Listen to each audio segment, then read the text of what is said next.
Good morning, all. CamelbackTrading.org coming to you this Monday morning, December 27th. We are looking at Window Traders Market Profile.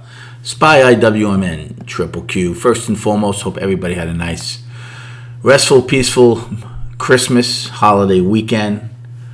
Welcome back. Last week of the trading year. It should be interesting. We spoke about on Friday with M period how you have to take it with a grain of salt, right? I'm really not surprised what they did on Friday. I was a little surprised they took out and we probed, but we hadn't really alleviated any of that long pressure, and they finally did.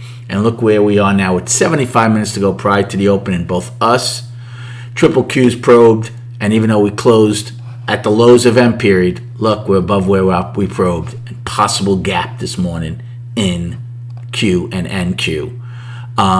Russell right in the middle of their range from Friday. Remember, we held the gap on Friday. Don't forget that. Okay. Right now, the volume pre-market, nothing really heavy. It's only 230,000 shares, but a lot at stake this week as we go into the final week. First, as far as the overnight high right now, that is 472.36, and the overnight low is 470.45. If we end up gapping higher, obviously Monday's high would be your first downside destination. You should have all the other ones I gave you on Friday. As far as game plan, we keep talking about this. The path of least resistance has been up. All that was on Friday was some weak longs getting out, some long liquidation. So right now, between now and even 9:30, if we're to open above K and L's high with higher value, you can certainly take a long against the base of the price probe. If we get accepted back into it, well, then the odds are you will go trade that 8 wide POC. Remember, all we have Friday is the probe high and low because M took out our afternoon pullback low. So I'm not going to ignore an 8 wide POC today. So if we get accepted back below K and L, you could take a short to go get that POC.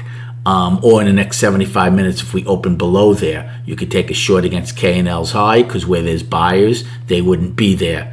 And then any acceptance above there, you could take, you'd get out. So those are a couple of different plays, right? A long above K and L's high, a long with a gap. If you end up gapping, use Friday's high as you're out.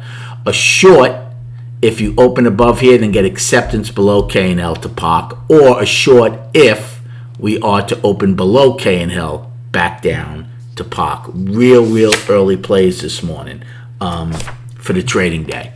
And now, as far as the others, there's no real trade here for Russell, smack in the middle of their range. Triple Q's basically the same as us. In fact, they're looking at gap high. You could certainly take a long against the gap. If the gap fills, it depends on how much heat you want to take. So it's about 40 somewhat cents between M's high and the base of the price probe. So if you want to add to it, you could do that. And then any acceptance below JKL's high, I'm out because they'll go down to their 9 wide POC. And then quickly on the chart. So what do we have with a week to go? We have a lot.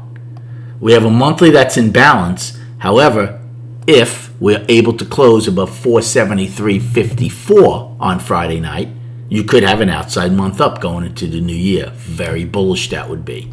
On the weekly, 3-week balance. If we're able to take out, now again, ES took out the previous week's high, right? We had the dividend to deal with. That's why we haven't. So if SPY is able to take out that 472.87 level, there's nothing in the way except the all-time high and then the overnight all-time high. So you'd be coming out of a 3-week balance to the upside if you're able to do that. That would be very bullish going into the new year. And the daily is up with both gaps being my main focus. So again, there's only two destinations to really take out. The 16th high, the November 22nd high, and then 3 destinations, and then the overnight all-time high. Thanks for liking and subscribing to the channel. Good luck trading today, and we'll recap at 4 p.m.